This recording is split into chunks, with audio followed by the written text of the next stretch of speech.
Vamos a continuar nuestra clase sobre fuentes y métodos del conocimiento criminológico.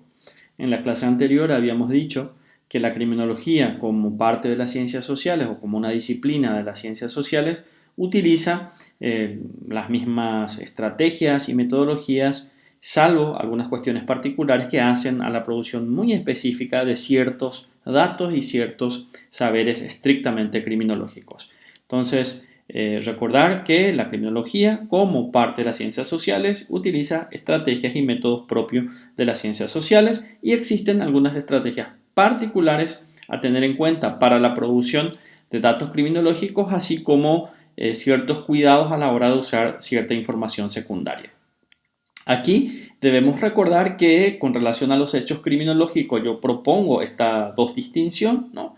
Es una, algunos hechos son cuantificables con mayor facilidad, son contables con mayor facilidad, sin embargo otros por la naturaleza o por lo que implica para las víctimas son difíciles de cuantificar. Por tanto, para los hechos criminológicos cuantificables podemos usar determinadas estrategias metodológicas y para los no cuantificables otras estrategias, ¿no? Generalmente en lo cuantificable podemos estar trabajando con estrategias metodológicas cuantitativas y en lo no cuantificable con estrategias metodológicas cualitativas. En relación a accidentes de tránsito podemos usar estadísticas con mayor facilidad, sin embargo con los abusos sexuales es muy difícil usar estadística, o si usamos estadística los resultados van a tener muchos sesgos, porque son datos sobre los cuales existen tabúes o existen dificultades y los datos oficiales no son un reflejo de la realidad. Esta también es una cuestión a tener en cuenta.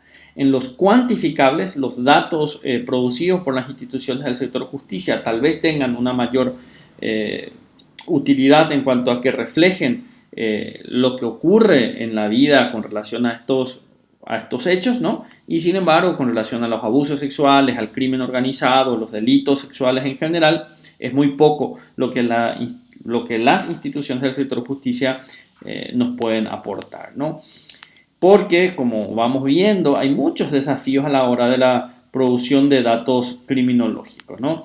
Tenemos, por sobre todo, una información fragmentaria y dispersa. Esto hace que el trabajo sea más difícil.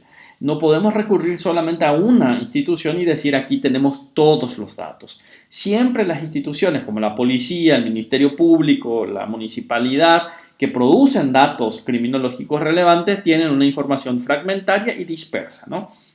Tenemos que unir nosotros como investigadores las porciones, las partes, compararlas de manera que tengamos un dato solvente. La municipalidad tiene competencia en maltrato infantil, abuso, también tiene competencia la policía, tiene competencia el Ministerio Público. Entonces, para hablar de maltrato infantil no podemos solamente ir a la CODENI, ni al Ministerio Público, ni a la policía, sino que tenemos que tener una foto, unos datos de todas estas instituciones para hablar con mayor propiedad, para que nuestra producción de datos refleje lo que está ocurriendo, ¿no? Por eso necesitamos diseños específicos, saber la naturaleza específica de aquello que vamos a estudiar para poder decir este va a ser el método apropiado, ¿no? Entonces, el tema criminológico que queremos estudiar, el delito que queremos estudiar va a determinar, por tanto, el método. ¿Cómo vamos a acceder? ¿De qué manera vamos a recoger los datos?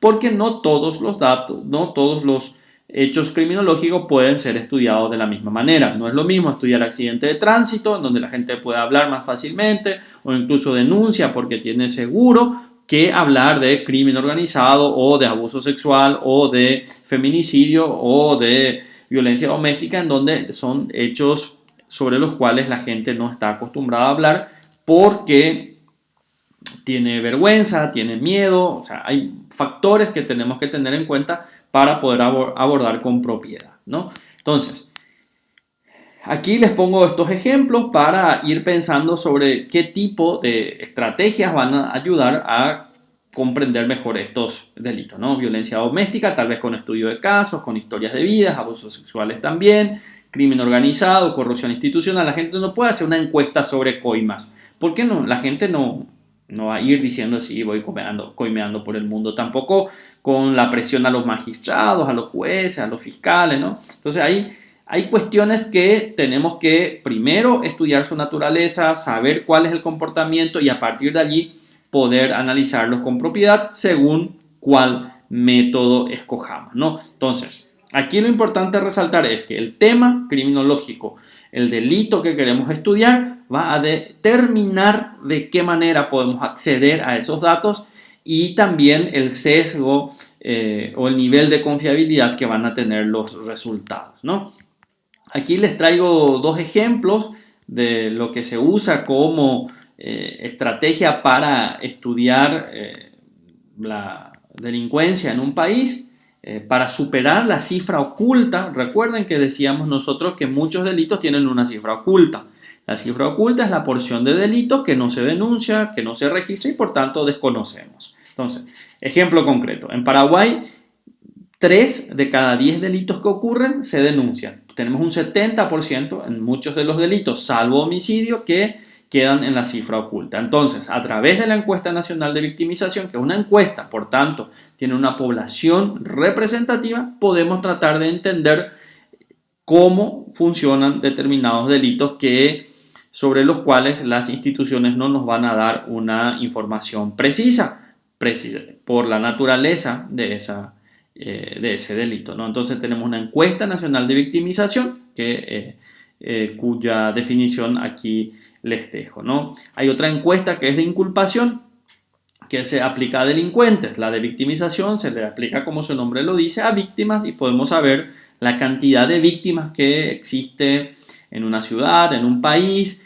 y a partir de allí establecer políticas públicas. Todas estas estrategias tienden a producir información para la elaboración de políticas públicas. Las historias de vida generalmente son aplicadas a delincuentes para conocer por qué en determinadas circunstancias cometen, deciden o se alejan a exdelincuentes en estos casos. Habla de los puntos de inflexión. Un punto de inflexión es un momento, es un hecho, una situación que ocurrió en tu vida que te hizo pensar de una manera y te aleja de una situación. Puede ser el nacimiento de un hijo, el casamiento, la enfermedad, la muerte. Son distintas situaciones que hacen que te haga cambiar el trayecto de tu vida. Son puntos de inflexión, ¿no? Entonces, estas historias de vida procuran entender a profundidad cómo nos comportamos los seres humanos en determinadas circunstancias y a partir de allí sacar recomendaciones generales o ideas de políticas públicas, ¿no? Aquí hablamos de métodos etnográficos, que es un método muy utilizado en la antropología y en la criminología también, para estudiar precisamente estas situaciones sobre las cuales las personas no quieren hablar, crimen organizado, violencia, ¿no? Son estrategias, por tanto, que emplean los 5 sentidos para acceder a informaciones en el contexto en que ocurren.